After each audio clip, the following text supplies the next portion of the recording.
Directly 10,000 টকাকৈ মহিলাসকলক দিম।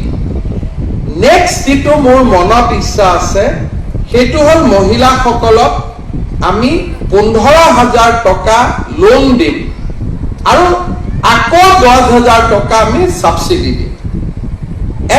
30,000 লোকক যুৱক যুৱতীকে সহায়টো কৰিম আৰু তাৰ পিছত আমি আৰু 70,000 ল'ৰা ছোৱালীক কৰিম দ্বিতীয় পৰ্যায়।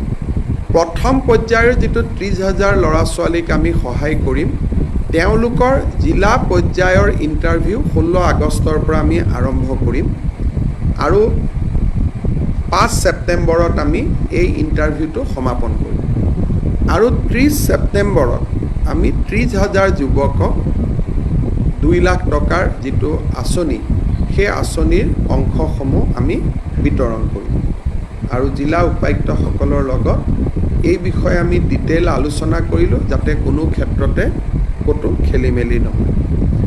দ্বিতীয়তে আপোনালোকে জানে যে অসমৰ স্বচ্ছ নিযুক্তি এটা ভাৰতবৰ্ষ পৰ্যায়তো চৰ্চিত হৈছে। অহা যি আমাৰ পৰীক্ষা হ'ব তৃতীয় আৰু চতুৰ্থ শ্ৰেণী এটা পৰীক্ষাত 11 লাখ পৰ্যন্ত প্ৰাৰ্থী হৈছে। গতিকে জিলা উপায়ুক্তৰ সন্মিলনীত আমি আলোচনা কৰিলোঁ যে কেনেকৈ আমি অতি সুন্দৰভাৱে এইবাৰো স্বচ্ছতাৰে সৈতে এই পৰীক্ষাটো সম্পূৰ্ণ কৰিব পাৰোঁ। তৃতীয়তে আৰু এটা বিষয় আলোচনালৈকে আহিছিলে যে মুখ্যমন্ত্ৰীৰ নিযুত মইনা আঁচনি। এই নিযুত মইনা আঁচনিখন অহা 7 বা 8 আগষ্টৰ পৰা আমি প্ৰপত্ৰ বিতৰণৰ কাম আৰম্ভ কৰিম। তাৰ আগতে আঁচনিখনৰ ওপৰত এখন আমাৰ সাংবাদিক মেলো হ'ব, আমি আনুষ্ঠানিকভাৱে উদ্বোধন কৰিম আৰু এই আঁচনিখনত যিহেতু 3 লাখ ছোৱালীয়ে বা আমাৰ কন্যা সন্তানে এই আঁচনিৰ সুবিধা ল'বলৈ সুযোগ পাব যাতে নিৰ্বাচনৰ প্ৰক্ৰিয়া প্ৰপত্ৰৰ প্ৰক্ৰিয়া সুন্দৰভাৱে হৈ যায় তাৰ বিষয়েও জিলা উপায়ুক্তৰ সন্মিলনীত আমি দীঘলীয়াকৈ আলোচনা কৰিম। অৰুণোদয় 3.0 অৰ্থাৎ অৰুণোদয় আমি প্ৰথম আৰম্ভ কৰিছিলোঁ 19 লাখ হিতাধিকাৰীৰে। অৰুণোদয় 2.0 আমি সামৰি লৈছিলোঁ 27 লাখ হিতাধিকাৰী। এতিয়া অৰুণোদয় 3ত আমি সিদ্ধান্ত লৈছোঁ যে আৰু আমি প্ৰায় আপোনালোকে হিচাপ কৰিব লাগিব যে মই ফটক কৰি পূৰণ কৰি দিছোঁ।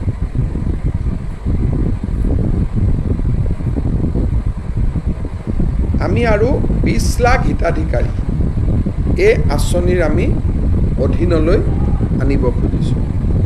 যদি 20 লাখ হিতাধিকাৰীক এই আঁচনিৰ অধীনলৈ আনো তেতিয়াহ'লে এই আঁচনিৰ অধীনত বেনিফিটেড পৰিয়ালৰ সংখ্যা 47 লাখলৈকে বৃদ্ধি পাব। আমি অৰুণোদয় 2.0 আধাৰ আৰু ৰেচন কাৰ্ডৰ লগত জড়িত নাছিলোঁ। তাৰ কাৰণে মই যোৱাকালি পৰহি যেতিয়া উপায়ুক্তৰ সন্মিলন আৰম্ভ হৈছিল মই কৈছিলোঁ যে কিছুমান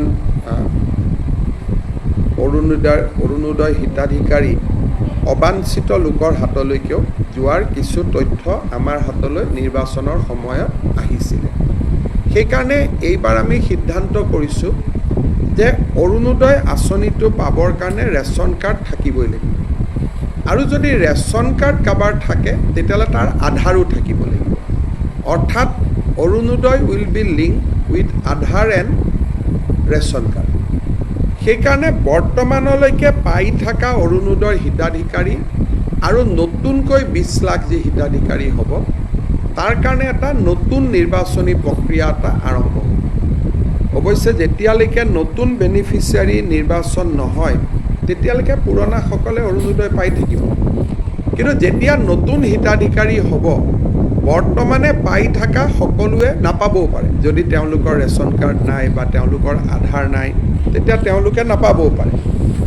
অহা ছেপ্টেম্বৰ মাহৰ পৰা আমি অৰুণোদয় হিতাধিকাৰী 0.3ৰ কাৰণে অৰুণোদয় 0.3 এই হিতাধিকাৰী নিৰ্বাচনৰ প্ৰক্ৰিয়াটো আমি আৰম্ভ কৰিম। আৰু এই কামটো যাতে খুব সুষমভাৱে, কাৰণ অৰুণোদয় হিতাধিকাৰী প্ৰায় ডাবল হৈ যাব, আজিতকৈ দুগুণ হৈ যাব। আজি 27 লাখ আছে, তেতিয়া প্ৰায় 47 লাখ হ'ব। ডাবল নহ'ব, অকণমান ডাবলতকৈ কম হ'ব। গতিকে এইবাৰ যাতে অৰুণোদয়ত প্ৰত্যেকটো ৰেচন কাৰ্ড থকা পৰিয়াল, প্ৰত্যেকটো হয়তো নহ'ব, 80% হ'ব। ৰেচন কাৰ্ড প্ৰায় 55 লাখৰ আছে, আমাৰ অৰুণোদয় 47 লাখ।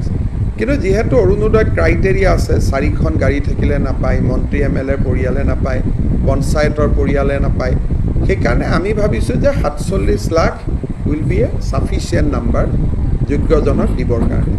আৰু তাৰ গোটেই নিৰ্বাচনৰ প্ৰক্ৰিয়াটো আমি ছেপ্টেম্বৰ মাহৰ পৰা আৰম্ভ কৰিম। তাৰ বিষয়েও জিলা উপায়ুক্তসকলৰ লগত পুংখানুপুংখভাৱে আমি আলোচনা কৰিম। এইবাৰ আমি প্ৰথম চৰকাৰ আৰম্ভ হোৱাৰ পিছত আমি চাউল বা ধান কিনা আৰম্ভ কৰিছিলোঁ।